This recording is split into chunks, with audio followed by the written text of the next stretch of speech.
So everyone wants fast results in property, but not everyone wants to put in the work. Today, we've got two people who actually did the work and walked away with serious profits, flipping houses across Australia. Welcome to episode 4 of the Property Triangle. Today, we've got Bijal and Tejas with us. Guys, thank you for joining. You guys have done it all, quick wins and long-term plays. Give us your one-line introduction and most profitable flip numbers. We'll start with you, Bijal. My introduction, I'm just property enthusiast, to be honest. Anything to do with property is just my thing. Yep. And then your most profitable flip? My most profitable flip, like recent years, 85. 85,000. That's awesome. And Tejas? So I'm a property nerd, and obviously I've got many titles. I'm a renovator, flipper, buyer's agent. But I just love property. I have passion for it. Yeah. And coming to my most profitable property would be around 83. That seems to be really good number. For a flip. All right, let's settle the debate. We'll start with the first question. What builds wealth faster? Is it flipping? With the fast capital, or is it buy and hold for the long term growth? We've recently seen a bit of a shift in terms of acceleration type of strategies. The traditional way was you buy a property, you hold it for the long term, and that's the way to build wealth. But recently we've kind of discovered there's not just one way, there's multiple ways. So today we're gonna talk about and do a debate between how does buy and hold and flip kind of stack up, and how do you compare them both? We'll start with you, Bijal. What are your thoughts on that? My original thought is there is no fast way to build wealth. Wow, okay. You got to give it time. Yeah. So you can't do it overnight. Yeah. You got to put in work, effort, educate yourself, do your research, understand what you're dealing with. Because building wealth is like we're talking about serious money. So it takes time. Long term, I'm not saying 50 years, but at least 5 years, 10 years. Yeah. So you're talking more about hold the property for 5 years and then sell? No, I'll do combination. Yeah. I generally go for combination. Yeah. Yeah, because if you're buying and holding, then you're just sitting on it, right? So you're buying, flipping, holding. Yeah. That combination is good. So you're doing both in your portfolio at the Yeah. moment? Yeah, Amazing. And Tejas, what's your take in terms of which strategy do you like? Look, flipping always stands out to me because it's like a 2-minute noodle. If I give you an analogy, it's like that instant profit that you see in your bank account. Yeah. It always wins over the long term, just for the satisfaction. But if I have to say for the masses, I think buy and hold is the best strategy. But personally, I'm using combination for myself. But I think long-term hold will beat flipping if you can put it into perspective for everyday person. Yeah. Obviously, it comes with its own risk, and we're going to talk about some of those as well. So basically, when you mention kind of flips, gives you that capital acceleration, but rental properties or buy and hold protects your wealth. So it's for the masses, as you mentioned, people who would have low risk appetite or looking for a bit more passive strategy to invest in real estate. How important is cash flow? When you're looking to invest in properties, and how does something like a flip help with that? So the buy and hold strategy and flipping are obviously, as long as I know, most people are doing under different structures. So I don't think it helps with cash flow. Like flip a property that I'm flipping doesn't help with my buy and hold property cash flow. They're two separate entities. The funds are separate.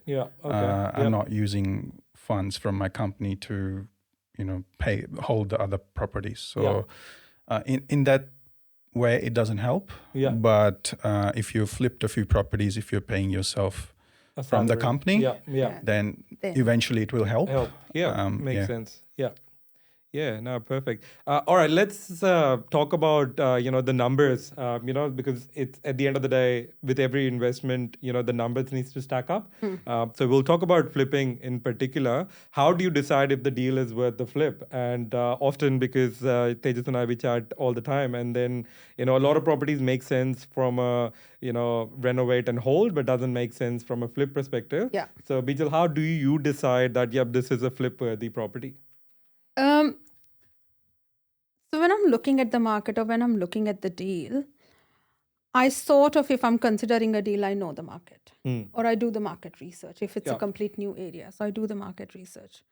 Deal needs to stack up in a way that after taking out all your expenses, if it leaves an amount, and I'm only saying an amount because everybody will have their price tag to it. So what is the minimum I'm going to work for? And that could be different for everyone. So if it meets my minimum, then it's a deal. If after taking out all the expenses and it break even or just a little bit, it probably not worth the work. So that's how I decide. So I've got my baseline I work for. Yeah. So what are some of the considerations though? Like obviously the purchase price of the property, like how well do you buy that property, renovation costs? What are the other things, in terms of the reno budget, what do you kind of, look at when you are doing the numbers for a particular flip? Buying well, I think, is the first one. Yeah. If you buy well, because once you start doing property flipping, you'll sort of know the reno budget. You can calculate it in your head as soon as you see the property, because there are some basics, right? And depending on the area to area, when you're moving from or state to state, there is 5-10% adjustment you have to keep, that buffer you have to keep. But otherwise, you'll straight away know how much it's gonna cost. So buying well. Really critical. Yeah, very, very critical. Very critical. And you gotta see the market as well. If market is steady or growing, that's fine. If it's going backward, that's something. Okay, that's a risk. That's a risk.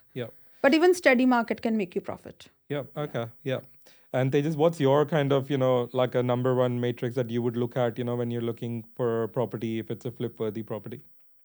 I sort of agree with what Bijal just said, but yeah, basically, I think the rule of thumb within the flipping community is 10% profit.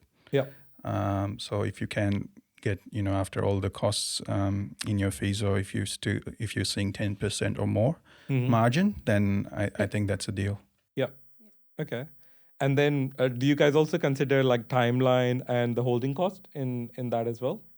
Yes, definitely. That's all part of the numbers.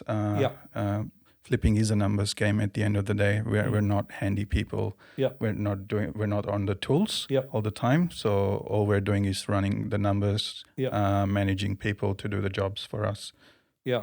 Makes sense. But I guess that's a kind of a fundamental difference between, a development project versus, renovation like cosmetic flip, where, your holding costs are minimum, and also the time frame it takes for, to go in and out. It's a lot quicker and a lot more predictable, if you manage your trades well and that kind of stuff. So that's why do you guys prefer more doing the cosmetic renovation stuff as opposed to, doing like a development flip? Absolutely. I would rather do like 10 tidy up renovations and make, maybe even if I'm making 30-40K on a flip, I'll do 10 of those and make 400K over a development project which goes for 2 years, and then maybe I'll get 300-400K. Sometimes you come across a property and you get confused between, whether you want to hold that property or actually do a flip. So what's that, X factor that kind of brings that over the line, saying, yep, this is something I'm going to flip versus this is something I can probably hold? For me, it is a situation at that point in time. If I need cash flow, if I need money, then even though it's a hold-worthy property, I'll flip it. Got it. Because I truly believe that deals come and go. And you're always going to find there is always a next one which you can hold. Correct. So just recently, I was really like dead sure I'm going to hold this one. And I have my pipeline lined up and I'm like, I can't afford to hold. I need my cash. Yeah. So I'm going to flip it now. Makes sense. Yeah, it's because emotion ruins deals. Spreadsheet Correct. decides. Correct. So that's great. And like Tej, do you follow the rule? If it doesn't stack, on day one, it's not a deal, and don't hope your way into a profit. Yeah, absolutely. Because there's always, more deals out there. So you just need to find the right one. You can't be emotional about a deal and try to just hope that it will work out eventually. Yeah. Because it could be a really costly learning at the end of the day. Absolutely. I want to just add something to that. Spot on, because it's a very important message to your audience as well. Yeah. That we try to, and we've done that. I've done that myself initially. I've tried to make the numbers work. Yes. Exactly. If it's not stacking up, you'll just still try and somehow adjust saying that, oh, now it's working. I'll project manage it well. No. Don't do that. Don't do that. It doesn't work. I think there's a fine line between being too optimistic versus being too conservative. Yes, correct. Because if you're way too conservative, your numbers never going to stack up. Correct. So you got to take a bit of risk, but calculate. Yeah. So you need to make sure. And we know people, right? They're still sitting on fence because it's too conservative. That's with everything, even just generally just buying the property, in a hot market. Sometimes, you do your comparables, but you just, sometimes have to pay a little bit extra. Sometimes you have to take a bit of risk because, you just got to do your numbers correctly in terms of your holding costs, your end results. Yeah. And then sometimes you're betting on how the market is going to perform as well. Like if you're buying into an upswing market, you got to factor that in that, it will also give you that additional 5%, 10% growth just by holding that property for 6 months as well. The decision making is the most important part. Yeah. And as you said, that pay a little bit more. I never shy away paying 5,000 more if I'm going to win the deal. Correct. Because, as Tejas mentioned, that we work on like 10%, 12%, right? Correct. Right from the beginning, if you know that you've paid 5, 7, 10 more, you just know that it's a 9% deal, not 10. Correct. But it's still a deal. Still a deal. Yeah, great. All right, so let's talk about, finding these deals. Like how hard is it to find a profitable flip deal? I'll start with you. Let Tejas go first. All right, we'll start with you, Tejas. I think it's extremely difficult. Yeah. I feel like I'm lucky that I've done 4 deals this year. But I know people who have been trying to find a deal for 6 months, 12 months. So it could also be that they're not giving their best effort. But in general, it's not easy to find a deal. But it's about how hungry you are and how much you go after it. Yeah. But still, I don't think I can find like 20 deals a year. It's always going to be around that, maybe 5 deals a year or maybe up to 10. I don't think it's going to be more than that. So yeah, absolutely. Bijal, what's your take? How hard it is to find these deals, and how do you kind of shortlist? Do you go by locations, or do you just you have your shortlisted kind of regions that you're targeting, and then it's deal specific? See, when I started flipping, people talk about your area, your location, right? That which area you want to work in, and I did not know. So I tried areas now considered hotspot. Yeah. Yeah. So I started in areas which weren't so hot at that time, and I just wanted to get started, right? Fair enough. Yeah. But now I flip across Australia. Yeah. And my go-to is that I don't mind trying new area because I build another area where I can work in. I can build another team. So currently I have 3 teams. Amazing. In 3 different states, right? Yeah. So that's the first thing. Deals are hard to find, definitely.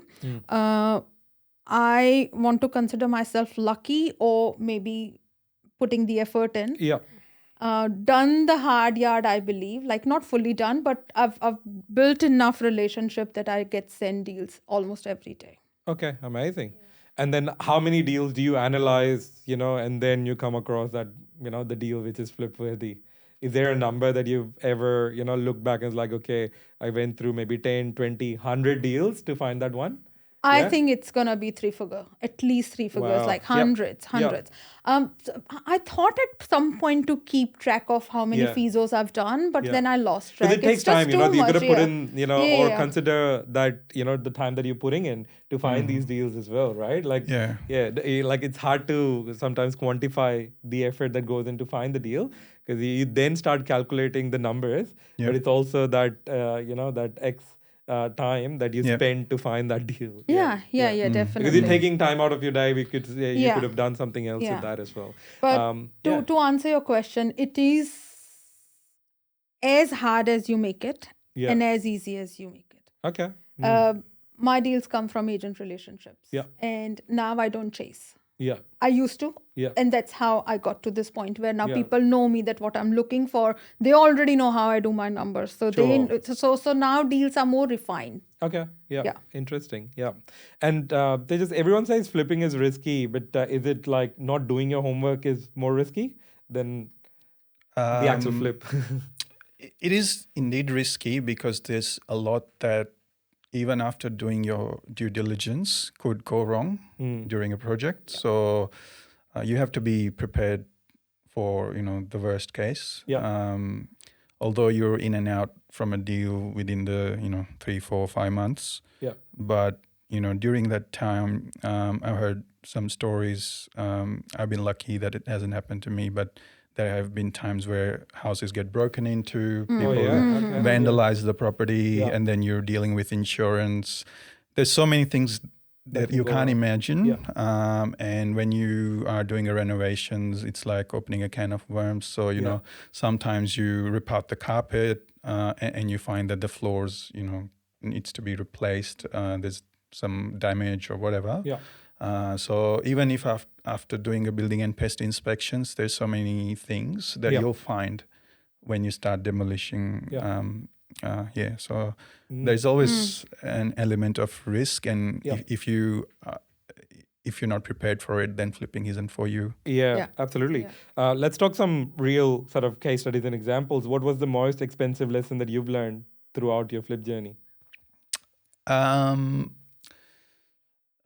It's a tough one, but I would say, due diligence, I guess, because I've signed contracts where I didn't do enough due diligence, and I found myself in a position where I had to get out of the deal. Luckily, I could because, you know, cooling off allows you to get out of it, but you still lose that initial deposit. Yeah, correct. You know, it wasn't very expensive, but I yes, know. yeah. So, you know, I'd say do your homework before you sign contract. Absolutely. Makes sense. Bijal, do you have a most expensive lesson? I don't have. No. I mean, I don't have an expensive story to share. Yeah. In my flip journey. Sure. But in my property journey, definitely. Okay, let's share that. Yeah. And that was actually terrible. Okay. Naive, young, and I'm talking about when I was really, really young. So, beautiful land we purchased. We had land we had purchased, and just agent sold it really well. He sold us a dream because we knew we didn't have money to settle.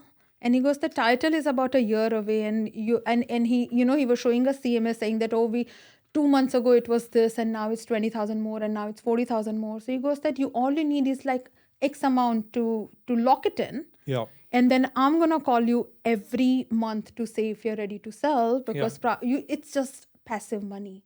And we actually believed him. Guess what? What? 2 months, and he goes, oh, titles are here, let's settle. And we don't have money to settle. Because he said it'll take longer. Okay. Yeah, definitely. We didn't have, I mean, the plan always was to on sell without settling. Yeah. Oh, so it was an investment, not really. Okay. No. Yeah. So that was very expensive, legal. We couldn't settle. And we were so enthusiastic, we had bought 2. So that was but we did not know the market at the time. We did not know anything about it. We were just like young, wide eyes. Oh wow, we have scored. Just like put down a small deposit and you can, you know, secure it or make profit out of it. Yeah. So it was even since then you had this like making profits out of the deal was in your mind more Always. than building your dream home and things like that, which is great. Which Always, is like yeah, which is yeah, amazing. yeah. Because a lot of people they start with the traditional path of they want a home that they can call it their own, even though they've got a 30-year mortgage to pay and that kind of stuff. And then modern ways, rent investing, and people start investing in properties. I've done that too, actually, Yeah. Arpit, come to think of it. Yeah. So when we built our house, the builder ran away. Everything what could go wrong went wrong. Oh, okay. Right? So we ended up paying double the price. Yeah. And I call it my white elephant, which Yeah. I'm looking after. Yeah. Fair enough. But it is a dream home. Yeah. So yeah, it was worth it. But yeah. All right, coming back to the flips, does cheap tradies equal to expensive problems? Have you ever kind of faced any of those issues? Not necessarily. I always get multiple quotes, and I tend to go with not the cheapest one, but I don't really go with the most expensive one because, correct, of course, yeah. Then your numbers don't stack up. Yeah. Yeah, so I think it really depends. You have to judge the person based on your conversation with them. You have to ask for their proof from some past jobs of what they've done, and just do your homework before you hire someone, I guess. But and compare, like, check their quotes. What are they including? What is the exclusions? Yeah. Because some people might be cheap up at but they're they'll add stuff later. So yeah, that's very common. And Bijal, you mentioned you've got like 3 teams for your renovation and that kind of stuff. So obviously that would have taken some time to build those teams as well. And in the time you would have chopped and changed a few trades here and there. Yeah. So what was that experience like? I would say the disadvantage of having multiple states you are covering is that your team's constantly changing. Once you have a good location and that's your spot, then you can just put your team to work over and over and over again. And your job as a flipper or project manager is so much easier because your team just knows that what needs to be done. Yeah, fair You enough. don't have to scope it out. They know their own scope and whatnot. So just recently I've started my 3rd state, and that's where I'm going through that day 1 process again. Oh, okay. To meet, to meet and greet and tell them what you do and then scope it and So but at least now you know where things could go wrong, and there's some, where the pitfalls are, potential. Absolutely. So Absolutely. you can, try and clarify that upfront. No, that's great. Amazing. So someone watching this episode and they wants to start, flipping, what's step 1, according to you? Education. Education. Yeah. 100% education. Yeah. I have learned it very hard way. So education. Just educate yourself. Surround yourself with people who are thriving, driven, knowledgeable. So that's the first step. So education and the fundamental, or somebody who's done fundamental it before. and time. Yeah. You have to invest your own time. Yeah, of course. Yeah. Tejas, do you have any other suggestions for a beginner? Look, I kind of agree that education is like a prerequisite to this, or anything really. If you're doing anything new that you don't know, you need to learn. But other than that, you probably need some cash. Very good one. What about no deal, no money deal? Because there are people who are doing deals without any money, but they're like really struggling. Yeah. No, not struggling, but they're like a handful. You can count them. Like, of course. You can't really get full funding. It's or hard. at least you can't rely on that. It's hard. Yeah. So no matter how good your deal is, at least you need some skin in the game. Yeah. Well, also it's like it's another risk, right? Like first you're finding the deal, and then you're finding somebody to fund that deal. So it's just like you're doing the work twice, basically. All right, but learning how to estimate is probably like how to do your feasibility. I think that's kind of the other first step as well, like in terms of how to identify, how to. So that is sort of, it goes back to education because it's part of that.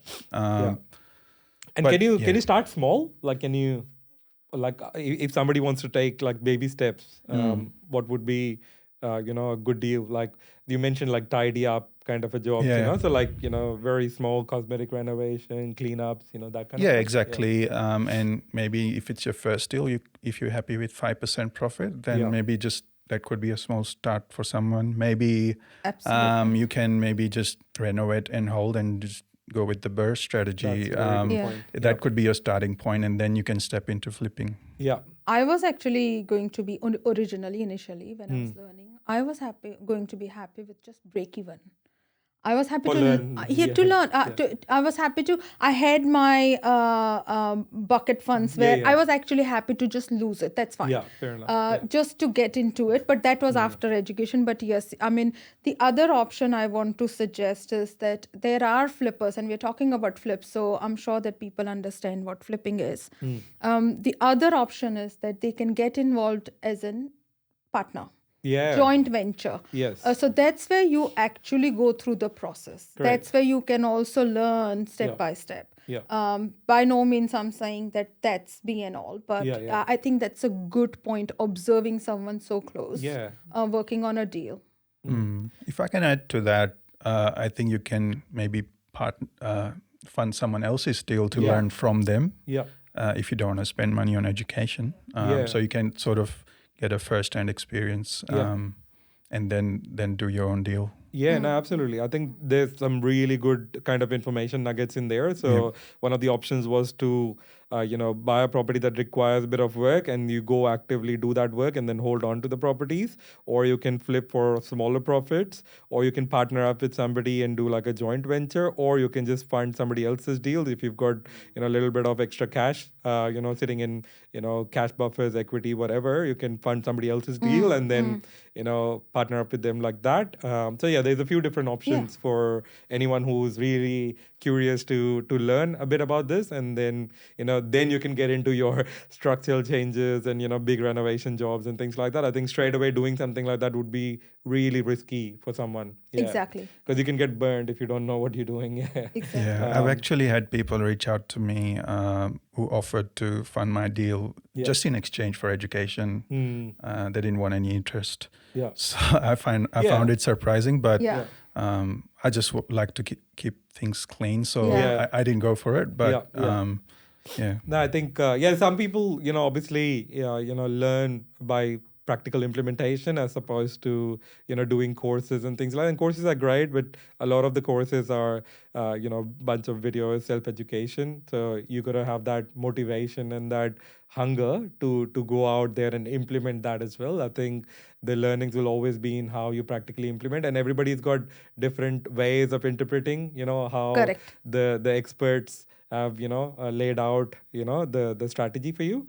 All right, so if buy and hold builds wealth and flipping builds speed, then the sweet spot is basically doing both, right? That's and that's right. what both of you are doing, and then that's what kind of a lot of if I can add to that, I think it's very subjective and everyone is different. So it's also depends on what's your goals, what's your age, what stage are you in. Like, if I had this knowledge of flipping or doing value uplift through renovation early in my property journey, I would have done things differently for sure. So of course, so if someone is just starting investment, their first purchase, I think they can do much better than what I've done or what others have done in their journey. They can just start, not flipping, but just renovating property, building fast equity, and then just extracting that money for the next purchase sort of immediately, I guess. Yeah, absolutely. I think I was recently talking to a client who've just got onboarded with us, and they're buying their first property as an investment. So they're investing at the moment, but they've got access to a bit of capital and from overseas. So I really suggested the same thing that you mentioned, Tejas, in terms of using that capital and uplifting the property and then refinancing and then getting that equity out. Correct. Great way to accelerate. That's what we offer at BuyerBud. We've got a service which is is really unique. Not a lot of buyer agents offer that service where we buy a property which is, requires, value and potential, and then, extract that equity. So we really look for those ugly ducklings and, try and get, maximum value of whatever capital that you're going to put in. So do you have any kind of, tips or anything? No, that's exactly right. Look, building wealth through property, it's an age-old idea, right? Yes. Which is correct. And I think that's how real estate, most people have made money from. There is always a cap. If you are in 9-to-5 job, or if you are even in a business, there is a cap how much you can accumulate. Yes. Yeah, absolutely. And because every property, even positively geared property, will have some holding cost you'll have to fork out, unless it's been sitting there with you for 25 years, right? So as we said, that it takes time. In market, it takes time, right? So flipping gives that additional push where you can really accelerate your journey. So it gives you that chunk of money which you can invest. So a strategy could be that if you flip 4 and hold 1. If you're getting 5, right? So the other day I was reading that average Australian household income is 121,000. An individual is about 90 we are looking at. So if you're doing like 2 or 3 deals, that automatically puts you above the bucket. Of course. Average, right? So I think flipping is good, but you gotta have good balance. And again, it's uncertain. The deal gotta come by, which stacks up. Yeah, that makes sense. All right, I think we're going to close this episode. If you like this episode, if you like episodes like this, or if you've got any other ideas in terms of, experts or professionals or, different strategies of, property investment, do feel free to put it in the comment. And please like this episode for more real deals, real numbers, and real results. Thank you so much for both of you for joining. And episode 4. Thanks, Arpit, for having us. Thanks, Arpit.